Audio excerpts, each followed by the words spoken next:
అందరికీ నమస్కారం, శుభోదయం. Welcome to money master. ఇవాళ 6th ఆగస్ట్ థర్స్డే ఇంటర్నేషనల్ మార్కెట్స్లో పర్ఫార్మెన్స్, అలాగే మన మార్కెట్స్ మీద ఇంపాక్ట్స్ అన్ని మనం మాట్లాడుకుందాం. యాజ్ ఆఫ్ నౌ మనకి నిన్న అమెరికన్ మార్కెట్స్లో చూస్తే ఒక మిక్స్డ్ ట్రేడింగ్ ట్రెండ్ మనం చూసాం. నాస్డాక్ 0.83% మేర నష్టాలతో ముగిస్తే S&P 500 0.17% మేర నష్టాలతో ముగిసింది. డౌ జోన్స్ మాత్రం 0.5% మేర లాభాలతో ముగిసింది. US ready to return to commitments, Iran says after Trump signals deal is near. So ఇక డీల్ దాదాపుగా ముగిసింది, ఇద్దరి మధ్య ఒక సయోధ్య కుదురుతోంది అనేది ఒక సంకేతంగా అయితే ఉంది ప్రస్తుతానికి. నిజంగా డీల్ కుదురుతుందా లేదా, కుదిరిన తర్వాత మళ్ళీ ఇద్దరు కుదురుగా ఉంటారా లేదా అన్న సంగతి పక్కన పెడితే ఏదో ఒక డిస్కషన్ మార్కెట్స్ అయితే దీని గురించి నడుస్తూనే ఉంది. సో ట్రేడర్స్కి మంచి డబ్బులు ఇస్తూనే ఉంది మార్కెట్స్. వాళ్ళిద్దరు అటు డొనాల్డ్ ట్రంప్ అయినా సరే, ఎవరైనా సరే దీన్ని అవకాశంగా తీసుకొని వాడుకుంటున్న వాళ్ళందరికీ మంచి డబ్బులు అయితే వస్తున్నాయి మార్కెట్స్లో. బ్రెంట్ $80 దగ్గర అయితే ఉంది. ఈ స్ట్రైట్ ఆఫ్ హార్మూజ్లో కొద్దిగా ట్రాఫిక్ మళ్ళీ తిరిగి పునరుద్ధరణ జరిగిందన్న తరుణంలో Trump admin refunds $100 billion in liberation day tariffs, Dow futures inch higher after blue chip index poised new record close. So ఇవన్నీ మనకి, అలాగే గూగుల్లో రీషఫుల్లో పెద్ద పెద్ద వాళ్ళంతా లీడ్ చేసే వాళ్ళందరూ వెళ్ళిపోయారు. కొద్దిగా రీషఫలింగ్ అయితే గూగుల్లో జరుగుతోంది. ఏషియన్ మార్కెట్స్లో వీక్నెస్ ఉంది, మన మార్కెట్స్ మీద కూడా దాని ఇంపాక్ట్ స్టార్టింగ్లో ఉంటుంది. గోల్డ్ అనూహ్యమైన జంప్, ఏకంగా $3,950 నుంచి $4,350, దాదాపు $400, 10% దాకా జంప్ మెల్లిమెల్లిగా గోల్డ్లో చూస్తూ ఉండగానే జంప్ అయితే తీసుకుంది. ఎక్స్పెక్ట్ అయితే చేయలేదు నిజంగా. ఇది మేబీ 4,050, 4,100 దగ్గర 4,150 మ్యాక్సిమం అనుకున్నది కాస్త సడన్ బ్రేక్అవుట్ గోల్డ్ అయితే చూసాం. గత కొద్ది రోజుల నుంచి కూడా మనం చెప్తూనే ఉన్నాం 3,950, 4,050 లెవెల్ని బ్రేక్ చేసింది. ఎంతో కాలం ఆ కన్సల్టేషన్ ఉన్నది కాస్త బ్రేక్ చేసిందని చెప్పి, సో సడన్ బ్రేక్అవుట్ అండ్ మంచి జంప్ అయితే వచ్చింది. క్రిప్టో కరెన్సీస్లో బిట్కాయిన్ $64,000 దగ్గర అయితే ఉంది. సో ఇది ఇంటర్నేషనల్ మార్కెట్స్ నుంచి ఈ క్లోజింగ్ ఆప్షన్ సిస్టమ్ అనేది కన్ఫ్యూజన్ క్రియేట్ చేస్తూనే ఉంది. నిఫ్టీ, సెన్సెక్స్ మధ్య డైవర్జెన్స్ కొద్దిగా నిన్న తగ్గినప్పటికీ కూడా స్టిల్ దాని మీద తీవ్రమైన వ్యతిరేకత అయితే ఉంది. ట్రేడర్స్ కమ్యూనిటీ నుంచి సోషల్ మీడియాలో ఏకిపారేస్తున్నారు. బట్ అయినా సెబీ దీని మీద ఇన్వాల్వ్ అయ్యి దానిలో మార్పులు చేర్పులు చేయడానికి అంత సుముఖంగా లేదు అని అయితే తెలుస్తుంది. సో దీంతో ఇవాళ పెద్ద ట్రేడర్స్ అందరితో కూడా మీటింగ్ అయితే ఉంది, ఎక్స్చేంజ్లతో కలిసి సెబీ దీన్ని ఏ విధంగా ఈ ఇష్యూని అడ్రస్ చేయాలన్న విషయంలో. ఇంకా స్టాక్స్ పరంగా చూస్తేనేమో PB fintech, LIC, Trent, Ola, Cipla ఇలాంటి స్టాక్స్లు అన్నింటిలో కూడా మనకి న్యూస్ బేస్డ్ డెవలప్మెంట్స్ ఉన్నాయి. పీబీ ఫిన్టెక్ లాభాల్లో 92% మేర వృద్ధి నమోదైంది. Strong growth in insurance premium, higher operating revenue, better margins ఇవన్నీ కూడా పాలసీ బజార్కి కలిసి వచ్చాయి. ఎల్ఐసి, ట్రెంట్, సమర్థన, హీరో మోటో ఇవన్నీ కూడా ఈ కంపెనీస్ రిజల్ట్స్ అనౌన్స్ చేయబోతున్న కంపెనీల జాబితాలో ఉన్నాయి. ఇవాళ మైండ్ స్పేస్ రీట్స్ లాభాల్లో 28% మేర వృద్ధిని నమోదు చేసింది, $788 కోట్ల మేర.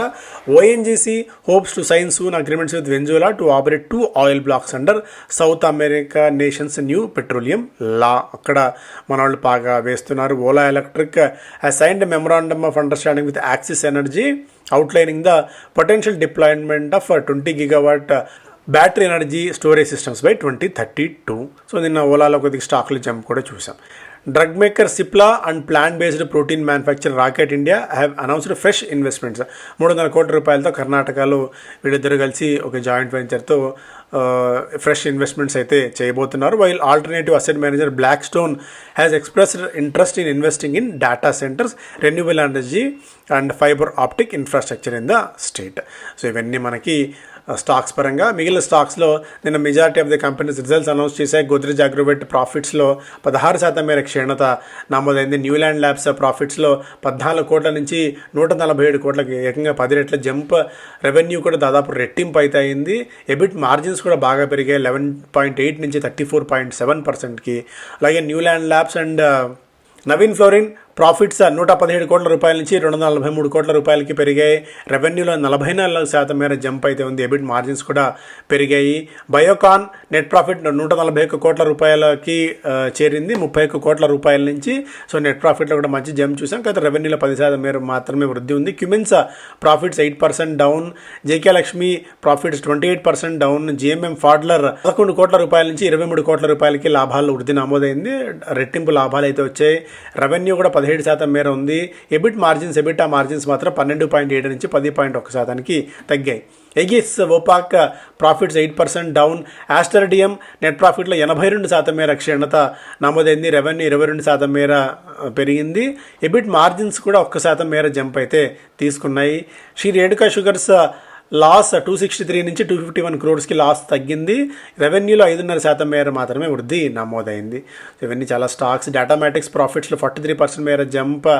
బేర్ క్రాప్ ప్రాఫిట్స్లో 15% మేర జంప్. కర్వారే ప్రాఫిట్స్లో 22% మేర వృద్ధి నమోదైంది. మయూర్ యూనికోటర్స్ ప్రాఫిట్స్లో 38% మేర జంప్ తీసుకుంది. ఎస్ఐఎస్ ప్రాఫిట్స్లో 10% మేర జంప్ తీసుకోగా ఆటోమోటివ్ యాక్సిల్స్ ప్రాఫిట్స్లో 28% మేర వృద్ధి నమోదైంది. అండ్ అరిస్ ఇన్ఫ్రా 3.3 కోట్ల రూపాయల నుంచి లాభాలు 17 కోట్ల రూపాయలకు పెరిగాయి. రెవెన్యూలో 37% మేర వృద్ధి. ఎబిటాలో 68% మేర వృద్ధి. ఎబిట్ మార్జిన్స్లో 8.5 నుంచి 10.5% వృద్ధి నమోదైంది. చాలా స్టాక్స్ అయితే ఉన్నాయి. అరబిందో ఫార్మా రెవెన్యూ 25% మేర వృద్ధి చెందింది. ఎబిట్ మార్జిన్స్ కూడా ఆల్మోస్ట్ స్థిరంగానే అయితే ఉన్నాయి. గ్లాండ్ ఫార్మా, న్యూలాండ్ ల్యాబ్స్ ఈ రెండు కంపెనీస్, రెండు హైదరాబాద్ బేస్డ్ కంపెనీస్ ఒక స్ట్రాటజిక్ ఒప్పందం కుదుర్చుకున్నాయి to establish sterile API manufacturing suite at Vizag. ఒక అప్డేట్ ఈ రెండు కంపెనీకి సంబంధించి. నవీన్ ఫ్లోరిన్ 90 కోట్ల రూపాయలతో సూరత్ యూనిట్లో వాళ్ళ కెపాసిటీని స్కేలప్ చేయబోతోంది. న్యూలాండ్ ల్యాబ్స్ దాదాపు 40 కోట్ల రూపాయలతో విస్తరణ చేసేందుకు, అలాగే ఇంకో 40 కోట్ల రూపాయల కార్పొరేట్ గ్యారంటీ గ్లాండ్ ఫార్మాకి ఇచ్చేందుకు బోర్డు ఆమోదం తెలిపింది. జేకే లక్ష్మి 20 కోట్ల రూపాయల పెట్టుబడులు సోలార్ ఎస్పీవీలో, అలాగే దుర్గులో 3,300 కోట్ల రూపాయల మేర పెట్టుబడులు పెట్టేందుకు బోర్డు నుంచి అనుమతి తెచ్చుకుంది. వారీ రెన్యూబుల్ 210 మెగావాట్ల ఈపీసీ ఆర్డర్ని గెలుచుకుంది for operations and maintenance. RMC switch గేర్స్కి 344 కోట్ల రూపాయల మేర ఆర్డర్స్ వచ్చినట్టు వెల్లడించింది. పెర్ల్ గ్లోబల్ 1:1 బోనస్ షేర్ ఇచ్చేందుకు బోర్డు ఆమోదం తెలిపింది ఇవాళ. సో ఇవన్నీ స్టాక్స్ పరంగా. Economic times rate pause reserve bank of India అనుకున్నట్టుగానే యథాతథ స్థితిని, అంటే వడ్డీ రేట్లలో ఎలాంటి మార్పులు చేర్పులు చేయకుండా డెసిషన్ అయితే తీసుకుంది. కాకపోతే రేషనలైజ్ చేయాలి ఇంట్రెస్ట్ రేట్స్ అన్నది ఒక కీలకమైన ప్రకటన అయితే చేసింది. డిఫరెన్స్ రేట్స్ ఉన్నది కాస్త దాన్ని ఏదో విధంగా రేషనలైజ్ చేయాలన్న దాని మీద ప్రస్తుతానికైతే ఈఎంఐస్ విషయంలో దాని మీద ఇంపాక్ట్ ఏమి ఉండకపోయినప్పటికీ కూడా మేబీ అదొక మేజర్ డెసిషన్ తీసుకోవచ్చు reserve bank of India rationalization of interest రేట్స్కి సంబంధించి. సో ఇన్ఫ్లేషన్ని కూల్ అవుతుంది, గ్రోత్ ఆన్ ట్రాక్ అన్నట్టుగా కూడా రిజర్వ్ బ్యాంక్ ఆఫ్ ఇండియా మాట అయితే మనం చూస్తున్నాం. హైదరాబాద్లో మీరు మెడికవర్ చూసే ఉంటారు. ఆ మెడికవర్ని కొనుగోలు చేసేందుకు, మెడికవర్ని టేక్ ఓవర్ చేసేందుకు కేకేఆర్ సిద్ధమైంది. సో మెజారిటీ ఆఫ్ ది హైదరాబాద్లో ఉన్న ఇప్పుడు హాస్పిటల్స్ అన్నీ కూడా పిఈ కంపెనీస్ చేతిలోనే ఉన్నాయి. కేకేఆర్ ఈ set to acquire the Indian business of Swedish health care chain Medicover AB.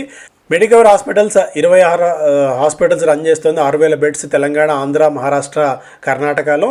So ఇప్పటికే ఈ మెడికవర్ని స్వీడిష్ కంపెనీ తీసుకోగా దీని నుంచి ఈ కంపెనీ నుంచి వీళ్ళు కొనుగోలు చేయడానికి కేకేఆర్ సిద్ధమవుతోంది. దాదాపు $1.5 బిలియన్ డీల్ వరకు ఉండవచ్చు. Will be a fresh capital by PE firm in line with health care focus. Medicover ఏబీకి Romania, Poland, Germany, west Asia, ఇండియాలో ఇలా హాస్పిటల్స్ అయితే ఉన్నాయి. ఇండియన్ ఫౌండర్స్కి ఇందులో 33% మేర వాటా ఉంది. అండ్ విదేశీ స్వీడిష్ కంపెనీ వాళ్ళకి 67% మేర వాటా ఉంది కంపెనీలో. Traders at to figure out CAS take a hit. So arbitrage funds కొద్దిగా అడ్వాంటేజ్ తీసుకున్నాయి. సెబీ ఈ సిస్టమ్ రూల్ అవుట్ చేయడానికి అయితే అంత సుముఖంగా లేదు. సో ఈ వైల్డ్ స్వింగ్స్ ఉన్నాయి. ఈ లాస్ట్ 3/10 తర్వాత లాభాల్లో ఉన్నది కాస్త నష్టాల్లోకి జారుకోకపోవడము. సో ఇలా ఇది విపరీతమైన ఈ ప్లస్ అండ్ మైనస్ +3% రేంజ్లో స్టాక్స్ ఇండెక్స్లో ట్రేడ్ అవ్వడం అనేది కొద్దిగా ఆందోళన కలిగించే విషయం ట్రేడర్స్కి, ఎస్పెషల్లీ రీటైల్ ట్రేడర్స్కి. అందువల్ల దీని మీద కొద్దిగా, అంటే నిన్నే ఆ డైవర్జెన్స్ తగ్గడం చూసాం. మేబీ ఈ వీకెండ్ నాటికి, ఈరోజు రేపు ఆ తర్వాత నెక్స్ట్ వీక్లో ఇది ఫిగర్ అవుట్ అయ్యే అవకాశం అయితే ఉంది. నో యూఎస్ లా సూట్స్, హెచ్డిఎఫ్సి మీద ఎలాంటి లా సూట్స్ ఏమీ లేవు. ఒకవేళ ఏదైనా ఉన్నా ready to defend and facts if needed అని చెప్పి బ్యాంక్ చీఫ్ అయితే చెప్తున్నారు. ఫండమెంటల్లీ స్ట్రాంగ్, అలాగే పాయిజ్డ్ ఫర్ గ్రోత్ అని చెప్పి చైర్మన్ చెప్పడం ఇక్కడ చూస్తున్నాం హెచ్డిఎఫ్సి బ్యాంక్ విషయంలో. మణిపాల్ హాస్పిటల్స్ అంత ప్రీమియంతో వచ్చినా కూడా స్టిల్ 11% మేర ప్రీమియంతో లిస్ట్ అయితే అయింది. $590 దగ్గర ఐపీఓకి వస్తే $652 దగ్గర లిస్ట్ కావడం చూసా. $655 దాకా వెళ్ళి 675 రూపాయల దాకా ఇంట్రాడేలో వెళ్ళినప్పటికీ కూడా బట్ క్లోజింగ్ 663 దగ్గర 666 దగ్గర క్లోజ్ అవడం అయితే ఇక్కడ మనం చూసాం. ఓవరాల్గా 87,000 కోట్ల రూపాయల మార్కెట్ క్యాప్ కలిగిన సంస్థగా ఇది అవతరించింది. ఏదైనా మంచి ఆపర్చునిటీ కరెక్షన్స్ ఏదైనా వస్తే, అంటే ఐపీఓ ప్రైస్ కంటే కరెక్షన్ ఏదైనా వస్తే అప్పుడు మనం దీన్ని పికప్ చేసుకునే ఆలోచన చేయవచ్చు. మనం price hikes to lower west Asia crisis impact అని చెప్పి యునైటెడ్ బ్రీవరీస్ 22 రాష్ట్రాలు ఇప్పటికే ధరలు పెంచింది. దీనివల్ల గతంలో 400 నుంచి 500 కోట్ల రూపాయల మేర ఎఫెక్ట్ ఉంటుంది, నష్టాలు ఉంటుంది అనుకునేది కాస్త ఇప్పుడు 350 నుంచి 400 కోట్ల రూపాయల మేర నష్టాలకు పరిమితం కావచ్చని అంచనా అయితే కడుతుంది. గ్లాండ్ అండ్ న్యూల్యాండ్ ఆల్రెడీ మనం మాట్లాడుకున్నాం. మెంటార్షిప్ ప్రోగ్రామ్ మండే నుంచి స్టార్ట్ అవుతుంది. Business standard a dovish pause RBI holds steady amid inflation fears. NSE BSE price gaps fuel arbitrage trades. So ఎలా డిఫరెన్స్ వస్తుంది? జూలై 31 రెండు స్టాక్స్ మధ్య బీఎస్సీ ఎన్ఎస్ఈలో 0.01 ఉంటే అది ఇప్పుడు ₹1.01 టాటా స్టీల్లో -0.06 కాస్త ఇది ఇప్పుడు 0.91 91 ఇంత డిఫరెన్స్ ఉండడం వల్ల ఆర్బిట్రాజ్ ఫండ్స్ అడ్వాంటేజ్ తీసుకునే ప్రయత్నాలు అయితే చేస్తున్నాయి. వీసా ఇండియాలో 1,400 మంది ఉద్యోగుల్ని తొలగించింది, రిట్రెంచ్మెంట్ జరుగుతోంది, వర్క్ ఫోర్స్ని గణనీయంగా తగ్గించుకునే ప్రయత్నం అయితే చేస్తుంది. వోడాఫోన్ ఐడియాకి గ్రేటర్ ఫైనాన్షియల్ క్లారిటీ ఉంది అని చెప్పి కుమారమంగళం బిర్లా గారు చెప్తున్నారు. అలాగే సెల్లో వరల్డ్ నిన్న 16% మేర పెరిగింది. ఎలాంటస్ బెగ్ గురించి నిన్న కూడా మనం మాట్లాడుకున్నాం. సో ఒకప్పుడు మంచి కంపెనీగా ఉండేది, 76 రెట్ల అధిక వాల్యూమ్స్ స్టాక్ నిన్న 20% మేర జంప్ చూసాం. బాష్ అంత పెద్ద కంపెనీ అయినప్పుడు కూడా స్టిల్ ఇంకా తన మొమెంటం కొనసాగిస్తుంది. 4% మేర పెరిగి 43,000 రూపాయల మార్క్ని క్రాస్ చేసి 44,000 దగ్గరికి వెళ్ళేందుకు ప్రయత్నం చేస్తుంది, ఆల్ టైమ్ హిట్ చేస్తుంది. డిఎల్ఎఫ్ దగ్గర ఏంటంటే మన రిజల్ట్స్ బాగా లేకపోయినప్పుడు కూడా దాదాపు 15-16,000 కోట్ల రూపాయల మేర క్యాష్ పొజిషన్ ఉంది, 15,200 కోట్ల రూపాయల మేర టు బీ ప్రిసైజ్. కలెక్షన్స్ కూడా తగ్గాయి ఈసారి. దీంతో కొద్దిగా రిజల్ట్స్ అంత గొప్పగా లేకపోయినప్పటికీ కూడా లాంచెస్ ఉన్నాయి అండ్ కొద్దిగా రియల్ ఎస్టేట్లో కొద్దిగా లల్ అండ్ రియల్ ఎస్టేట్లో కొద్దిగా బలహీనత ఉన్న తరుణంలో డిఎల్ఎఫ్కి ప్రస్తుతానికి వాళ్ళ దగ్గర ఉన్న క్యాష్ పొజిషన్ అండ్ పైప్ లైన్లో ఉన్న లాంచెస్ ఇది కొద్దిగా కుషన్గా ఉంది డిఎల్ఎఫ్కి. వివిధ బ్రోకింగ్ కంపెనీస్ దీనికి 755 నుంచి 800 రూపాయల దాకా టార్గెట్ ప్రైస్ ఇస్తున్నాయి ఈ స్టాక్కి. జనరల్ ఇన్సూరెన్స్ కంపెనీస్ ఎందుకంటే మన compulsory mandatory insurance third party ఇన్సూరెన్స్ని 2 వీలర్స్కి 4 నుంచి 5 ఇయర్స్, అలాగే దీన్ని 4 వీలర్స్కి 3 నుంచి 4 ఇయర్స్కి మార్చాలని చెప్పి ఆలోచన చేస్తున్నట్టు చెప్పిన తరుణంలో సో జనరల్ ఇన్సూరెన్స్ స్టాక్స్ అన్నింటిలో కూడా మంచి జంప్ అయితే చూసాం, ఎందుకంటే ప్రీమియమ్స్ బాగా పెరుగుతాయి కాబట్టి. బ్రిగేడ్ హోటల్స్ ప్రాఫిట్స్ 140% మేర వృద్ధి చెందాయి. ఇవి ప్రధానమైన వార్తలు. Thank you so much.